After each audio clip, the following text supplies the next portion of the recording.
وزیر خارجہ نے بات کی کل الجزیرہ سے بات کرتے ہوئے، تو انہوں نے کہہ دیا کہ یہ جو 12 دن کی جنگ ہے یہ اس کا تسلسل ہے جو ہم پر تھوپا جا رہا ہے، اور درست بھی ہے، کیونکہ اس وقت مساد کی جو کہ ایک فارمر سی آئی اے کے چیف ہیں، وہ کہتے ہیں کہ مساد وہاں جلوس جلسوں میں جو لوگ شامل ہیں ان کے ساتھ سائڈ بائی سائڈ چل رہے ہیں۔ اس کا ثبوت یوں ملتا ہے کہ کوئی جو اس وقت رپورٹ آ رہی ہے اس میں جو ویسٹرن کنٹری سے کہ کوئی 43,000 اسٹار لنک کے ٹرمینلز دیے گئے ہنگامہ کرنے والوں کو، اور جو کہ ایران نے اپنے دوست کے ذریعے یعنی چائنا کے ذریعے اس کو نیوٹرلائز کیا ہے کوئی 90% کو، جو بہت مشکل کام ہے، بہت ہی مشکل کام ہے۔ تو اب کہنے کا مقصد، یہ پوری تمہید باندھنے کا مقصد یہ ہے کہ اب ایران کی حکومت، ایرانی رجیم تھرسڈے کے بعد کافی قابو پانے میں کامیاب ہو گئی ہے، اور اس جمیل میں صاحب، انہوں لیکن نے کیا جو آپ یہ سمجھتے ہیں کہ جیسے ایران کے حوالے سے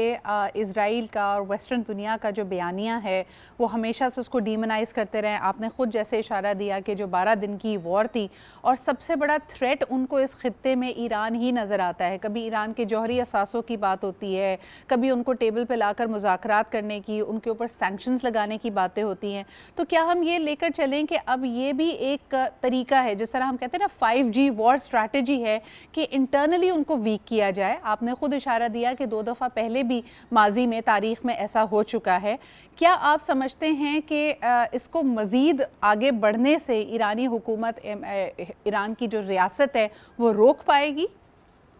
دیکھیے بہت متزلزل ہے ایران کی ریاست، اس میں کوئی شک نہیں، کیونکہ آپ کو میں بتاتا چلوں کہ جو ایران کی ڈیموگرافی ہے، ایک تو یہ ہے وہ ان کی قوت ہے، ایک ہوموجینیس وہاں سوسائٹی ہے۔ جی دوسری چیز یہ ہے کہ وہاں جو راڑیں پڑ گئی ہیں وہ یہ ہے کہ رورل ایریا کے لوگ ابھی بھی کلرجی کے کافی فیور میں ہیں، اور آپ نے دیکھ لیا کہ ہفتے کے دن جمعے کے بعد، جی جمعے کی نماز کے بعد جو لائلسٹ گروپ آف دی رجیم ہے وہ ایک جمع کثیر کے طور پر باہر آ گیا، گو کہ ویسٹرن میڈیا کہہ رہا ہے کہ اس میں کچھ انہیں موٹیویٹ بھی کیا گیا، کچھ اسٹائپنڈ بھی دیے گئے، لیکن اس سے قطع نظر پھر بھی اتنے لوگ نہیں آ سکتے، تو یقیناً انہیں بھی سپورٹ ہے اس کے، لیکن زیادہ تر رورل ایریا کی۔ اربن ایریا کے جو یوتھ ہے خاص طور پر، وہ تھوڑی سی اس معاملے میں خلاف ہے، اور وہ چاہتے ہیں کہ ایک ڈیموکریسی ہو، ایک فریڈم ہو، فریڈم آف تھاٹ ہو، یہ درست ہے۔ اسی کو ایکسپلائٹ کیا جا رہا ہے جو ایکسٹرنل فورسز کی طرف سے، جس کا کہ ذکر عراقی صاحب نے کیا، اور جس کا ذکر اس کو چھوڑیں، جس کا ثبوت دے دیا منسٹر ہیں اسرائیل کے ہیریٹیج کے، وہ کہتے ہیں کہ مساد کے لوگ ہمارے ادھر ہیں، ان کا ساتھ دے رہے ہیں۔ تو یہ بات درست ہے سر، کہ جو کچھ ابھی ہم نے کریکس دیکھا وہاں، کہ حماس کی، اور اس کے علاوہ اگر بات کی جائے حزب اللہ کی، مختلف جو نیکسٹ قیادت کی بات کی جا رہی تھی، ان کو جس طرح ایلیمینیٹ کیا گیا ہے، جو کہ ایک سیف ہیون ایران سمجھا جاتا تھا، اس کے تانے بانے تو بہت پہلے سے ہمارے پاس ثبوت اور شواہد موجود ہیں کہ وہاں پہ ایک انٹیلیجنس کا، ویسٹرن انٹیلیجنس کا اسٹرانگ فٹ ہولڈ موجود ہے۔ بلکہ پاکستان نے بھی اس حوالے سے اکثر کہا، جب بلوچستان کے سلسلے میں ہم ڈوسیئرز پوری دنیا کو سیکیورٹی کاؤنسل کو دیتے رہے ہیں کہ کس طرح وہاں پہ بھارتی انٹیلیجنس کا بھی فٹ پرنٹ پایا جاتا ہے، تو موساد اینڈ را کا ہونا وہاں پہ یہ کسی سے ڈھکی چھپی بات نہیں ہے۔ سوال یہ ہے کہ یہ فالٹ لائنز اگر ایگزسٹ کرتی ہیں تو آنے والے دنوں میں what does it mean for this region, what does it mean for Pakistan, Iran and the Middle East؟ یہ میرا آپ سے آخری سوال ہوگا۔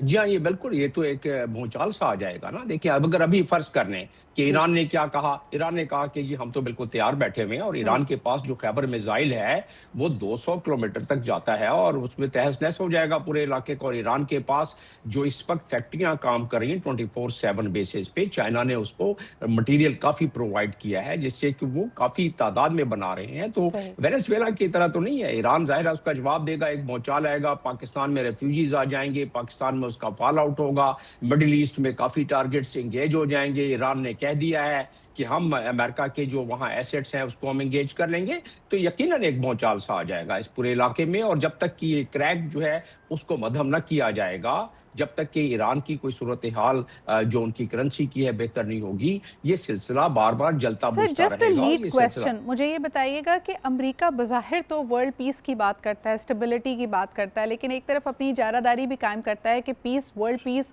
آن the terms that America wants to dictate. مجھے بتائیں کہ وینیزویلا کے بعد اگر خدا نخواستہ ایسی صورتحال ایران میں ہوتی ہے، کیا یہ امریکہ اور بالخصوص امریکی معیشت کے فائدے میں ہے کیونکہ وہ اس وقت ڈیٹ میں گھرے ہوئے ہیں؟ ایک تھیوری یہ بھی دی جاتی ہے کہ every time there is economic crisis in America, America goes to war.